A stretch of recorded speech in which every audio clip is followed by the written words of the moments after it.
дојдовте во втората епизода од нашиот подкаст во Фаза. Денес како гостин имаме еден поранешен ученик од Пупин, кој денес е многу познат, многу успешен фудбалер во Македонија.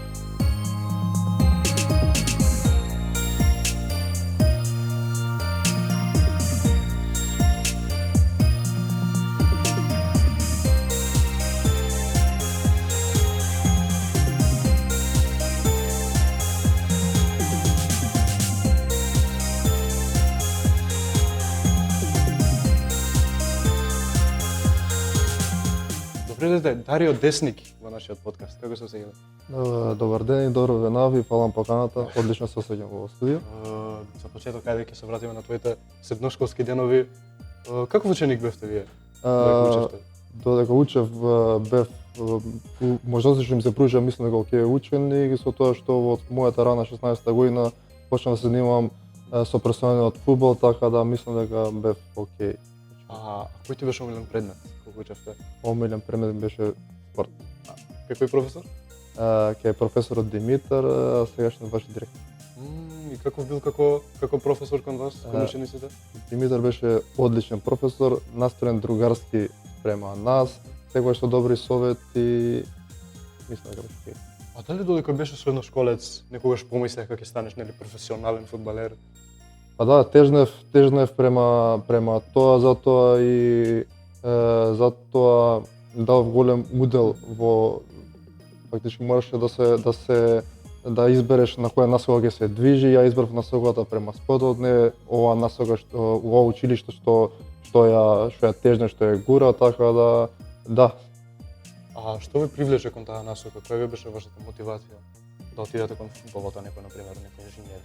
Па знаете како ние како деца повеќето ова поднеме пратиме спорт, фудбалот пред се ни е спорт број 1. Мојата фамилија е фудбалска, така да немаше промаши во сето тоа. Како фудбалер си играле вие во тимови како Тетекс, во Вардар. Кој од тие тимови ве обликуваше како фудбалер, како играч, вашиот вид на игра?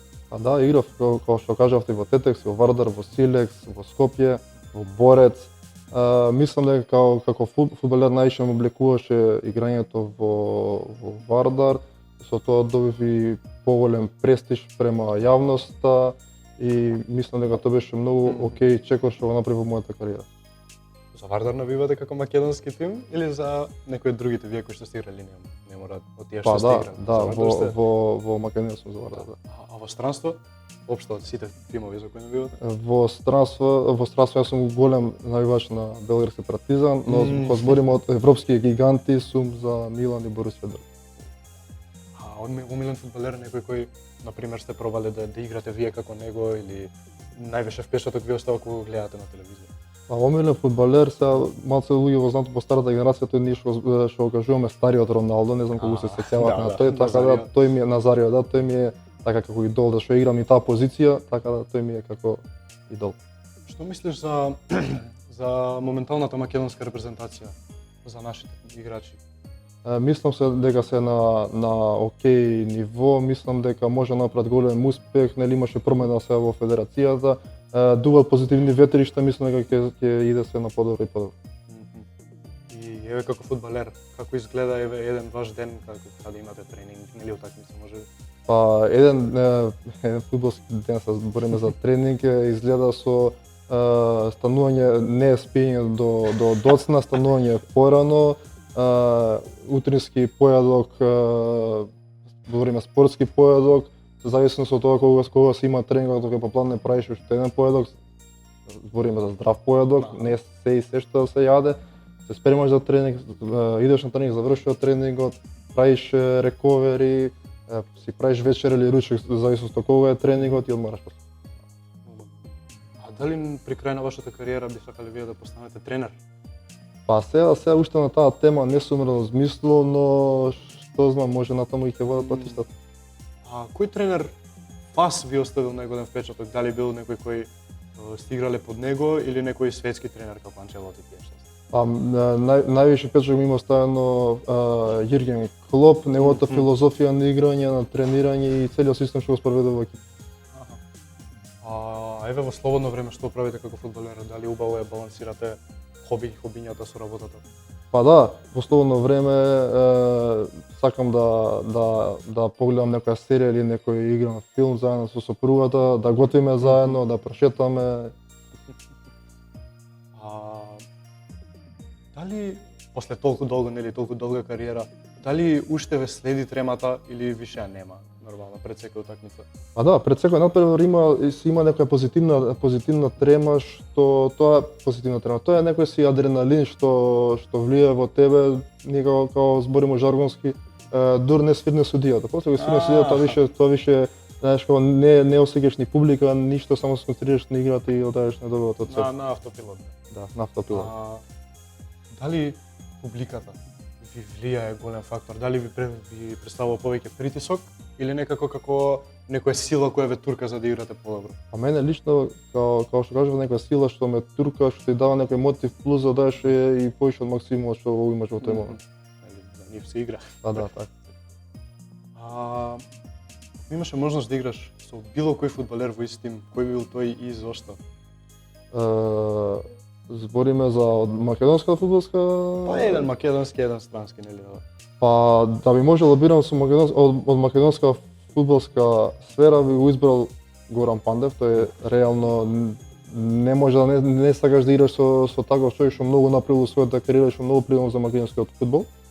А за збориме светски рамки, тука има многу доста што може да ги набројуваме, како Инеста, Джерард, Лампард. Еве некој од младите, кој мислите дека им може да покаже најголемо ниво на играње понатаку, кој има најголем потенцијал?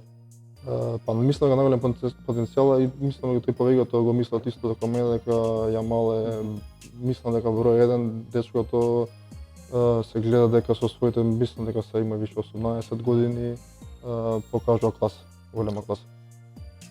Една порака за мотивација која ви дале на малите фудбалери кои сакаат да стигнат нели до големиот стадион, до УЕФА, се надеваме. Никогаш да не се откажуваат, да бидат посветени на работата, да бидат мотивирани и дисциплинирани во тоа што го работат. И кои се најбитните особини кои треба да ги има еден спортист? Најбитни особини се за еден спортист, па ќе кажам да биде упорно тоа што го прави, да биде строго дисциплиниран, да води начин на здрав живот, на добра исхрана, кога легнува за спиење, кога станува и така слични работи. Па еве, како изгледа исхраната на еден фудбалер, на еден спортист? Па исхраната на еден спортист зависи од многу фази, пред, за време на тренинг и после тренингот. Нормално пред тренинг се конзумира повише јагълни хидрати за телото да има повише енергија.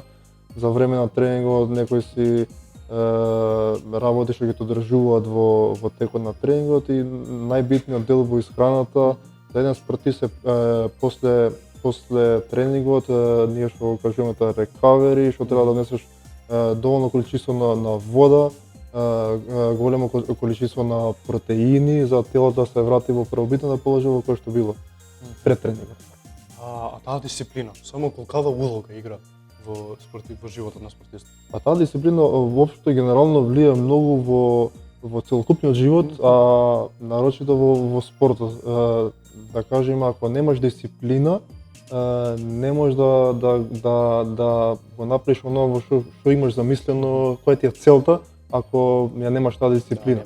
Нема успех. Еве, ваше искуство, кој е најтешкиот надпревар кој сте го играле, против кој тим, каде? Најтешкиот надпревар за мен е бараш надпреварот Вардар Скопје, кога се обидувавме да го вратиме Вардар таму кај што му е местото, пред полни трибини и успеавме во тоа. Го памтам тој. Да. За Вар. Што мислите вие за Вар? Еве кај нас нели дојде сега и за кај нас и за во странство. Што мислите? Дали е добро, дали е потребно за развојот на фудбалот како спорт или нешто што е само гимик? Па да, Вар технологијата е одлично нешто што произлегло тоа, мислам дека требаше многу порано да се направи, зашто имаме примери кај што освојува светски првенства, Лига шампиони и слични натпреварувања што се постигнува нерегуларни погодоци, а со оваа технологија тоа е сведено на минимум и не може да има такви импровизации и мислам дека е многу пореално ова што се дешава во денешниот фудбал. И каде се гледате вие вас себе си за 10 години? за 10 години. За 10 години најверојатно би бил некој си, не знам, ја као се гледам, можеби фудбалски тренер на некој повисоко ниво, зашто цел живот сум во оваа сфера на фудбал, воопшто на спортот и мислам дека најубаво се гледам во таа сфера. Мислите дека ќе бидете добар тренер? Па се надам, искуството што го имам, мислам дека со добар тим покрај мене, мислам дека би можел да направам нешто. Кој смер бевте вие кога учевте тука? Јас бев во смерот за електротехничар за компјутерска техника и автоматика. Да, и кој ви беше најтежок предмет кога учевте? Па најтежок предмет по мене беше автоматика. Еве, што најмногу ви изненади кога влеговте пак во школата после нели толку години? Па после долг период се враќам во училиште и ме изненади спортивен комплекс што е направен во слободно на училиштето, така да тоа ми ости голем. Ти благодариме што ни беше гостин на нашиот подкаст. Ние како училиште би сакале да ве поканиме на 18 април во сабота на отворен ден. И за гледачите, лайк, шер, субскрајб и бидете тука следен пат со нас.